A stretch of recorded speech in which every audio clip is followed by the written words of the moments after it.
எனக்கு மட்டும் அதிகாரம் இருந்தால் டாஸ்மார்க்கை ராத்திரி 12 மணிக்கு மதியம் 12 மணிக்கு திறந்து ராத்திரி 10 மணிக்கெல்லாம் கூட சொல்ல மாட்டேன்.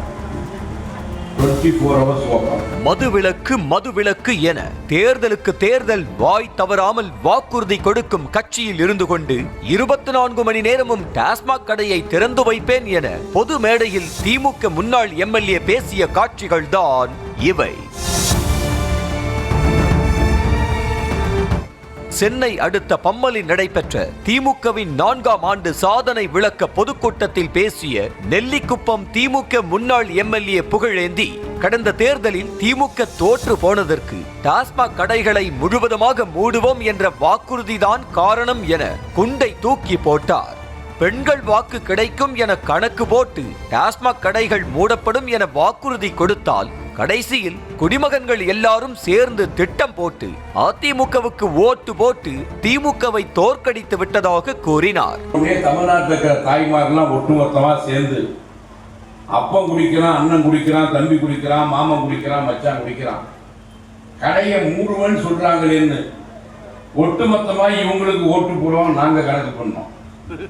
ஆனா குடிக்கிறவனெல்லாம் சேர்ந்து என்ன பண்ணா தெரியுமா? குடிக்கிறவன்லாம் காலையில் உட்காந்து மச்சான் ஏதாவது மீதி இருக்கணும், மிச்ச மீதி இருந்தது கட்டிங்க காலையில் தான் போட்டேன், எனக்கே சொச்சு எதுவும் கிடைக்கலன்னா உடனே இவனுங்க உட்காந்து முடிவு பண்ணி இவனுங்க 3 நாள்லேயே இந்த கதி கூப்பிட்டான்னா இவன்லாம் ஆட்சிக்கு வந்தான்னா கடையை மூடிட்டா நம்ம என்ன பண்ணுறோன்னு குடிக்கிறவனெல்லாம் சேர்ந்து ஓட்டை மாற்றி போட்டு தான் நாங்கள் ஆட்சி விட்டு போனோம். தொடர்ந்து பேசிய திமுக முன்னாள் எம்எல்ஏ, தாம் மட்டும் அதிகாரத்தில் இருந்தால் 24 மணி நேரமும் டாஸ்மாக் கடையை திறந்து வைப்பேன் என்றதோடு குடிப்பவர்களை சொல்லி திருத்த முடியாது எனவும் 24 மணி நேரமும் குடித்துவிட்டு செத்து போகட்டும், மீதம் இருப்பவர்களை வைத்து ஆட்சி நடத்துவோம் எனவும் தென்னாவட்டாக பேசினார். எனக்கு மட்டும் அதிகாரம் இருந்தால் டாஸ்மார்க்கை ராத்திரி 12 மணிக்கு மதியம் 12 மணிக்கு திறந்து ராத்திரி 10 மணிக்கெல்லாம் கூட சொல்ல மாட்டேன். 24 hours ஓப்பன். எவனுக்கும் வஞ்சனை இல்லை. நான் என்ன சொல்ல வரேன்னா, குடிக்கிறவன் தானே குடிக்க போவான்.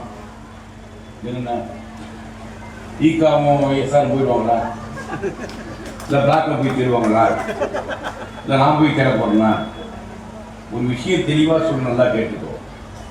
குடிக்கிறவன் யானாக இருந்தாலும் சரி, அவரு சொல்லி திருந்தமா இவரு சொல்லி திருந்தமா இல்லை, அவனா திருந்தனாதான் உண்டே தவிர வேற எவனா அவனை திருத்த முடியாது. இது என்னுடைய கருத்து. நான் ஏன் 24 hours ஓப்பன் பண்றேன்னா, நீ நாட்டுக்கு வேஸ்ட்.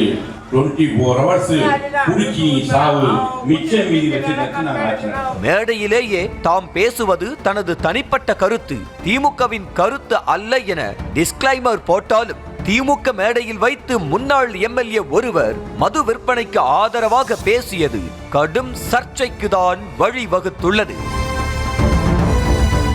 கள்ளக்குறிச்சி கள்ளச்சாராய மரணங்களின் ஓராண்டு நினைவு தினம் அனுசரிக்கப்படும் நிலையில் 24 மணி நேரம் மதுக்கடைகளை திறந்து வைப்பேன் என்ற திமுக முன்னாள் எம்எல்ஏவின் பேச்சு பெண்கள் மத்தியில் ஆத்திரத்தை ஏற்படுத்தி உள்ளது. டாஸ்மாக் மூலம் கிடைக்கும் வருமானத்தை வைத்துதான் அரசு திட்டங்கள் செயல்படுத்தப்படுகின்றன என கூறப்படும் நிலையில் பூரண மதுவிலக்கு சாத்தியமா என்பது விவாதத்திற்கு உட்பட்டதாக இருந்தாலும் தமிழ்நாட்டில் உள்ள அனைத்து அரசியல் கட்சிகளின் முக்கிய தேர்தல் வாக்குறுதியாக நிச்சயம் மதுவிலக்கு இருக்கும். அவ்வளவு ஏன், புதிதாக கட்சி தொடங்கிய விஜய் கூட பூரண மதுவிலக்கு கொண்டு வருவோம் என கொள்கை புத்தகத்தில் குறிப்பிட்டிருந்தார். 2021 தேர்தல் அறிக்கையில் கூட மதுக்கடைகள் எண்ணிக்கையை குறைப்போம் என தேர்தல் வாக்குறுதி கொடுத்தது திமுக. அப்படி இருக்கையில் முன்னாள் எம்எல்ஏ மது விற்பனைக்கு ஆதரவாக பொது மேடையில் பேசியதை எப்படி தனிப்பட்ட கருத்தாக எடுத்துக்கொள்ள முடியும் என்ற கேள்வி எழுந்திருக்கிறது. ஏற்கனவே ஆபாசமாகவும் கீழ்த்தரமாகவும் பேசுவதாக திமுக மேடை பேச்சாளர்கள் சிவாஜி கிருஷ்ணமூர்த்தி போன்றோர் மீது நடவடிக்கை எடுக்கப்பட்டிருக்கிறது. தற்போது திமுகவின் நிலைப்பாட்டுக்கு எதிராக அக்கட்சியின் முன்னாள் எம்எல்ஏ பேசியிருப்பது கவனிக்க வேண்டிய விஷயமாக உள்ளது. அதிமுக ஆட்சி நடக்கும் போது டாஸ்மாக் கடைகள் காரணமாக விதவைகள் எண்ணிக்கை அதிகரித்து விட்டதாக ஆதங்கப்பட்டார் திமுக எம்பி கனிமொழி. தற்போது சொந்த கட்சியை சேர்ந்த முன்னாள் எம்எல்ஏவே 24 மணி நேரமும் டாஸ்மாக் கடையை திறந்து வைப்பேன், குடிகாரர்கள் குடித்துவிட்டு சாகட்டும் என ஆணவமாக பேசியதற்கு வாய் திறக்காமல் மௌனமாக இருப்பதாக விமர்சிக்கப்பட்டு வருகிறது.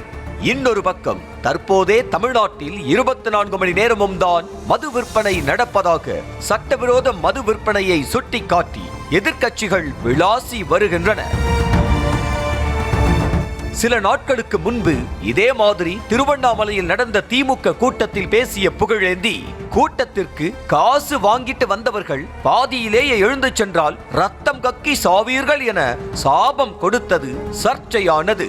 தற்போது டாஸ்மாக் கடைகள் குறித்த புகழேந்தியின் பேச்சு அவருக்கு மட்டுமல்லாமல் திமுகவுக்கும் விமர்சனத்தை தேடி தந்திருக்கிறது.